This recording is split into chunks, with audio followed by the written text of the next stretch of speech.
Hello everybody, my name is Brandon from thestocksnews.com, and today I want to talk about QuantumScape, ticker symbol QS.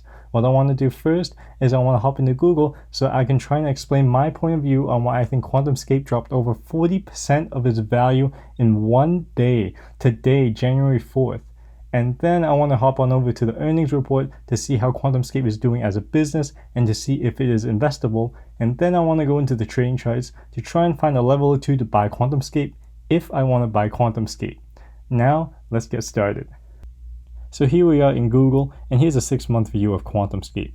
As you can see here, in our first day of trading in 2021, we really just fell off a cliff. So again, the question is always, why is that? Well, if you watched my videos before, then you know I talk a lot about this frenzy parabolic phase here that starts to bid up the price of the stock, and then a wave of FOMO investors coming in to bid the stock up even more. And then at some point around here, we realize that valuations actually do exist and our feet have to be on the ground somewhere, so towards the ground we went. You know, I've explained this concept many times because there are plenty of examples of this at the moment. The lesson here is to recognize this pattern and hopefully to protect yourself from buying when the stock is up here. But with QuantumScape, there are other reasons that I want to talk about that may have contributed to the stock falling out of the sky.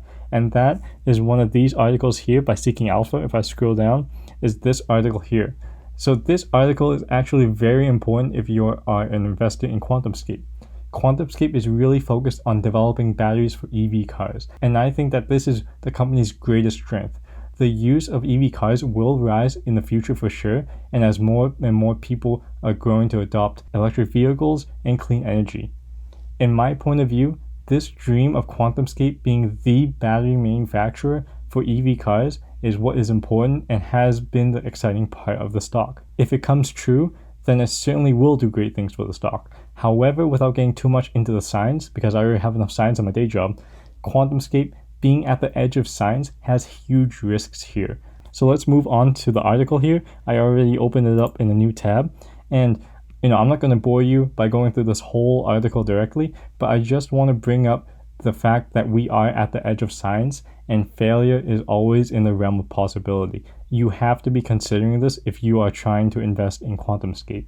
Because QuantumScape's whole futures are riding on this new battery technology, if there is a fault, then QuantumScape stock will falter. Now that I've covered the main point that I've wanted to make, which is that you have to be careful and not be overcommitted to the guarantee that QuantumScape science will succeed, I also wanted to give you guys a caveat to this article. So if we look over here, the author of this article is Dr. Brian Moran, and he is actually a CEO of a battery company, and that may have swayed his opinion a little bit. But that being said, looking through the article and looking through the science of the article, he does make good points that you have to be aware of if you are trying to invest in QuantumScape.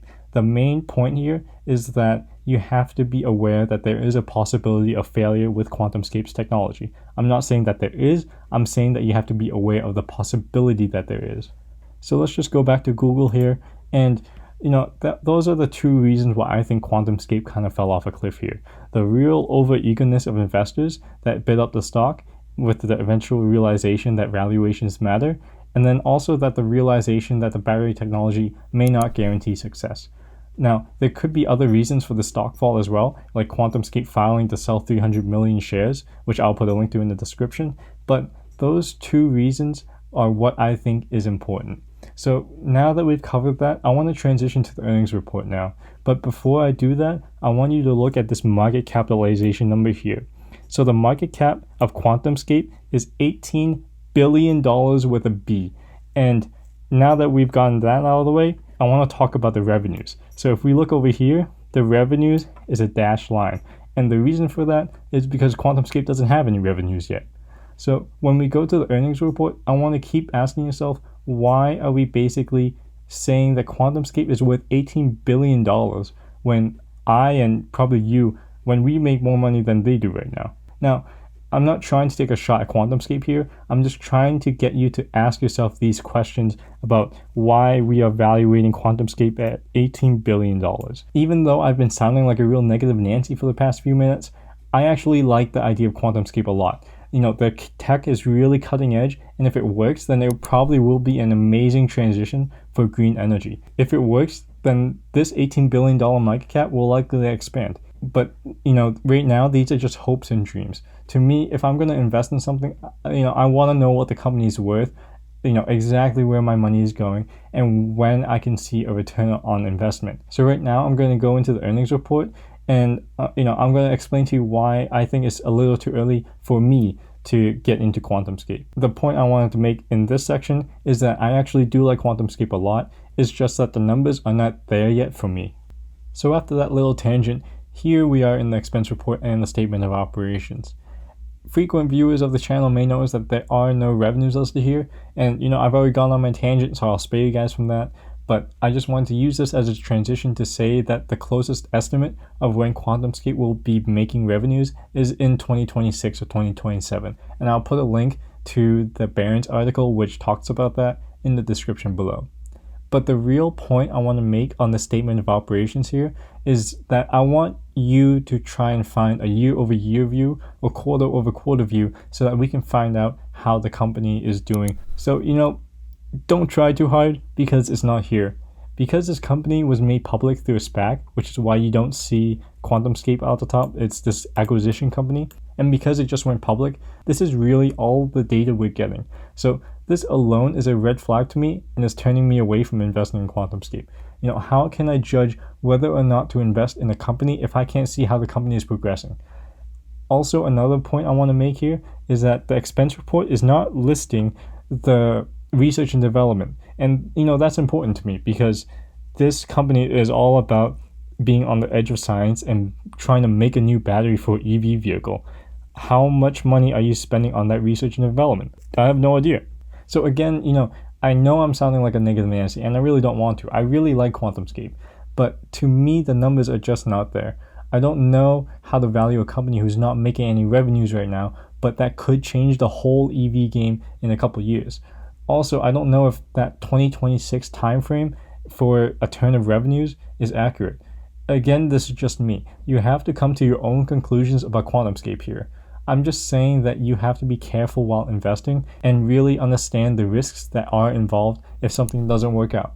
So now let's head on over to the trading charts to see if there's a level or two to buy QuantumScape if we want to buy QuantumScape. So now that we've got the boring earnings report out of the way, let's talk about the trading charts here. So as of today, we can see, like I said in the beginning, QuantumScape really just fell out of the sky. If we look at the climb up, we see a little pop and a nice consolidation, a little pop and then a nice consolidation. So on the way up, these consolidations are actually becoming support levels here. And that is something we can use and look back to now that we've fallen by over 40%. Now, that being said, because we climbed so quickly, these levels are not looking too strong to me. Normally, support levels and resistance levels are made because these are places where buyers and sellers kind of reach an equilibrium, where they both kind of agree on what the stock price should be. But in QuantumScape's case, to me, the equilibrium was only made for such a short amount of time before the buyers took the reign and really bid up the stock. So the first support level that pops out to me is the one we're kind of at right now, between this $50 and $55 level here, which are the tops of these candles and the bottoms of these candles. But to me, like I said, this level seems a little weak to me, so because the consolidation was so short.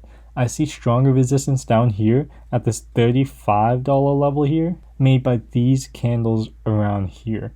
Now, just to bring math into the conversation, this is another 40% towards the downside. But the veracity of the sell-off today is anybody's guess if we could see that $35 level in the stock. The main support level that I'm looking at right now is this $40 to $42 level here, and which are made by these candles, and also if we look, the 50-day moving average, which is this blue line here. I think that both of these have the ability to slow the stock's fall and help support the stock up a little bit, but again, from the massive momentum of selling we saw today, you really have to be gutsy to be able to step in front of this downward trend here. Another possibility is that the stock bounces up from this 50-day moving averages and kind of waves out around this $40 to $60 range. But again, these are just technical indicators. They are not hard science and they should not be considered as hard science. These are just things that help investors feel better about making guesses at future price action. Now, just to quickly cover the other indicators that I'm looking at here, this is the MACD, which is a measure of momentum. And if we look over here, this blue line is underneath this orange line, which means that the MACD is negative. And that means that the short-term moving average, which is the blue line, is weaker than the long-term moving average, which is this orange line here. And this could indicate that QuantumScape still has some downside to go. The next indicator that I'm looking at is this RSI here. So it is also an indicator of momentum, but because it is in this purple area between 30 and 70, it's not really telling me anything important. But because it is still trending downwards, if you wanted to stretch, you could still make the argument that there could still be more downside for QuantumScape to go. So that was my review on QuantumScape. Let me know what you thought about it in the comment section down below. If you have any questions or if you caught any mistakes, also drop me a comment down below. If you liked the video, please like the video. If you haven't subscribed yet, please subscribe. And as always, thank you for watching, and I hope you have a great day.